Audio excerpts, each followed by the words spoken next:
ठीक है। पिछले क्लास में हम लोग किस चीज़ के बारे में पढ़े थे? भोजन, स्वास्थ्य और रोग के बारे में ना। इसी में पढ़ते पढ़ते हम लोग आवश्यक पोषक तत्व, कार्बोहाइड्रेट्स, कुपोषण के बारे में पढ़ चुके थे। ठीक है। कुपोषण क्या होता है कि स्वस्थ आहार का, बढ़िया भोजन का नहीं मिलने से ही कुपोषण होता है। उससे जो है शरीर को आवश्यक ज़रूरी पदार्थ नहीं मिल पाते हैं, तो उससे शरीर जो है बढ़िया ढंग से काम करना बंद करता है। उसी को कुपोषण कहते हैं। चलो ठीक है, अब आ जाओ। विटामिन डी की कमी से होने वाले रोग, ये सारे चीज़ को याद करके आना है। बिल्कुल ये सारे चीज़ को याद करके आना है। ठीक है।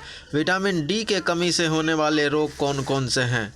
विटामिन ए की कमी से होने वाले रोग से होने वाला रोग रतौंधी है। क्या है? क्या बोलता है? रतौंधी है। विटामिन ए की कमी से होने वाला रोग रतौंधी है। रात में या कम प्रकाश में ठीक से दिखाई नहीं देता है। क्या होता है? रतौंधी से क्या होता है? रात में या कम प्रकाश में ठीक से दिखाई नहीं देता है। आँखें सूखी व सुस्त हो जाती हैं। क्या हो जाती हैं? सूखी व स्वस्थ हो जाती हैं। तीसरा नंबर, आँखों के सफ़ेद भाग पर तिकोने धब्बे हो जाते हैं। कैसे धब्बे हो जाते हैं? तिकोने धब्बे हो जाते हैं। समय पर चिकित्सा न कराने पर व्यक्ति अंधा भी हो सकता है। कैसा हो सकता है? अंधा भी हो सकता है। विटामिन ए की कमी से त्वचा भी सूखी और पपड़ीदार हो जाती है। कैसी हो जाती है? त्वचा भी सूखी और पपड़ीदार हो जाती है।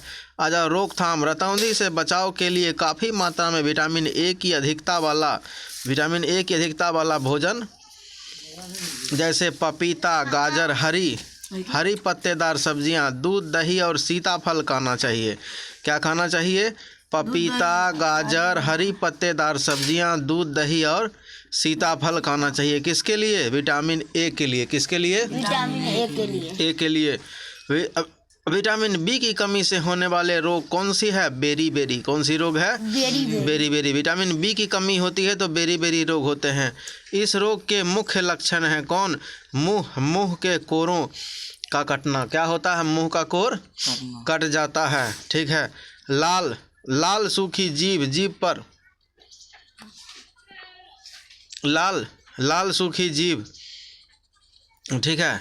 लाल सूखी जीभ या ओठों का छिल जाना। क्या होता है? देखो यहाँ दिखाया है ना, लाल हो जाता है, सूख जाता है, और जीभ और ओठ क्या होता है? छिल जाता है। हाथ पैरों में दर्द या झंझनाहट। क्या होता है? हाथ पैरों में दर्द या झंझनाहट। हाथ पैर सुन्न हो जाना। ठीक है। भूख न लगना। यही सब इसका कारण है। तो जो है इसका बेरी का क्या क्या लक्षण है कि जो है हाथ, मुंह का कोरों का फटना, मुंह का कोर फट जाता ना है, मुंह का फोरों का क्या बोलता है? कोरों का फटना। लाल सूखी जीभ जो है लाल होकर सूख जाता है। जीभ या ओठों का छिल जाना। जीभ या ओठों का छिल जाना। हाथ पैर में दर्द या झंझनाहट। हाथ पैर सुन्न होना, भूख न लगना। हाथ पैर सुन्न होना और भूख न लगना। रोकथाम। बेरी से बचाव के लिए विटामिन बी की अधिकता वाला भोजन, अंकुरित दालें, हरे पत्तेदार सब्जियां, छिलके वाले अनाज, बिना छना आटा, चना व दूध लेना चाहिए। तो क्या लेना चाहिए? बिना छना आटा, चना व दूध लेना चाहिए। विटामिन बी की कमी के लिए क्या क्या चाहिए? अंकुरित अनाज, है ना, पत्तेदार सब्जियां, छिलके वाले अनाज, बिना छना आटा, दूध और चना लेना चाहिए। क्या लेना चाहिए? दूध और चना। आ जाओ। विटामिन सी की कमी से होने वाले रोग कौन है? स्कर्वी। विटामिन ये याद करके आना। ठीक है, इसको पूरे अच्छा से याद कर लेना। विटामिन सी की कमी से होने वाले रोग कौन है? स्कर्वी।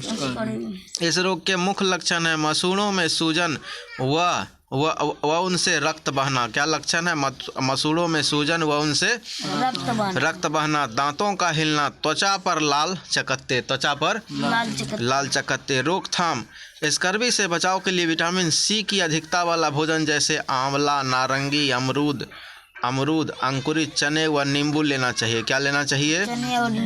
आंवला, नारंगी, अमरूद, अंकुरित चने व नींबू लेना चाहिए। आ जाओ। विटामिन सी की कमी से होने वाला रोग। इस रोग में हड्डियां कमजोर व टेढ़ी हो जाती है। क्या होती है? हड्डियां कमजोर और जो है टेढ़ी हो जाती है। धनुष की तरह मुड़ी हुई टांगें, रीढ़ की हड्डी का झुक जाना। धनुष की तरह मुड़ी हुई टांगें, रीढ़ की हड्डी का झुक जाना।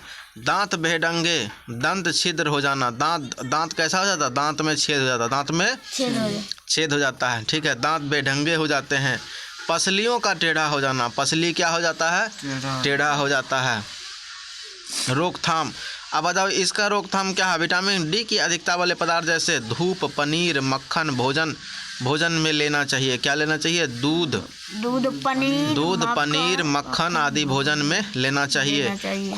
खुले शरीर पर धूप पड़ने से भी शरीर में विटामिन डी बनता है। विटामिन डी बनता है तो जो है खुले शरीर को धूप में छोड़ देने से विटामिन डी उसको प्राप्त हो जाता है। अब आ जाइए आगे यहाँ पर खनिजों की कमी से होने वाले रोग। खनिजों की कमी से कौन कौन से रोग होते हैं? आयोडीन की कमी से गंडमाला, घेंघा हो जाता है। क्या हो जाता है? घेंघा रोग हो जाता है। इस रोग से गले में सूजन, गांठ हो जाता है। क्या हो जाता है? गले में सूजन, गांठ। रोकथाम। आयोडीन का नमक का प्रतिदिन प्रयोग करने से हमें आवश्यक आयोडीन मिलती रहती है। तो क्या करना है? आयोडीन का नमक खाते रहना है। लोहे की कमी से रक्त कम बनता है। क्या होता है? रक्त कम बनता है। शरीर में थकान रहती है।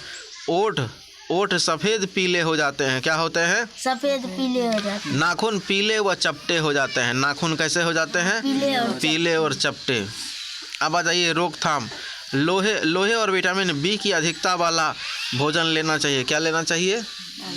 लोहे और विटामिन बी की अधिकता वाला भोजन लेना चाहिए। लोहा हरे पत्तेदार सब्जियां विशेष रूप से पालक में पाया जाता है। क्या पाया जाता है? पालक में। तो लोहा कहाँ पाया जाता है? हरे पत्तेदार सब्जियां विशेष रूप से पालक में पाया जाता है।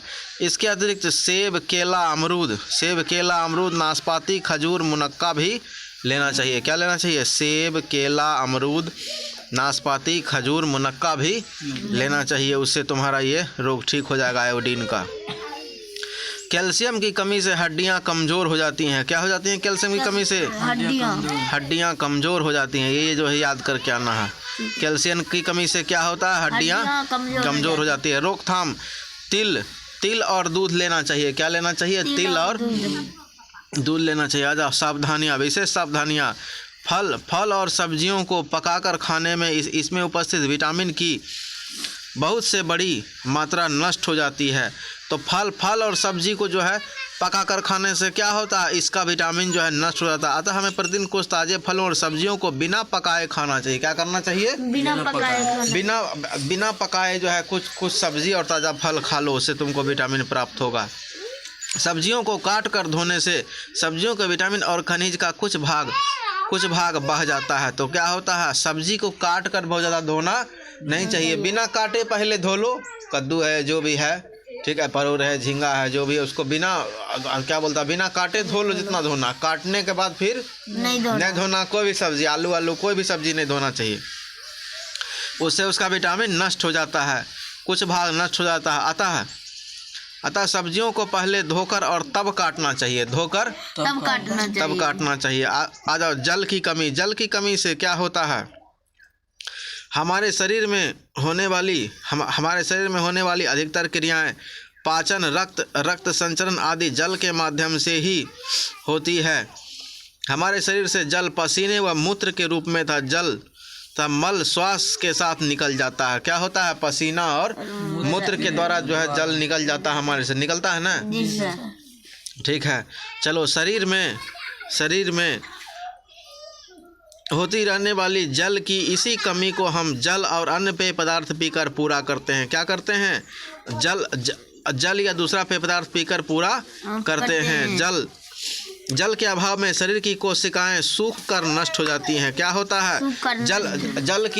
जल की कमी से क्या होता है? शरीर की कोशिकाएं सूख कर और नष्ट हो जाती हैं। ठीक है, चलो तो आज की क्लास में यहीं तक रहने दो। फिर अगले क्लास में फिर अगले और चीज़ पढ़ेंगे इसी के बारे में, है ना।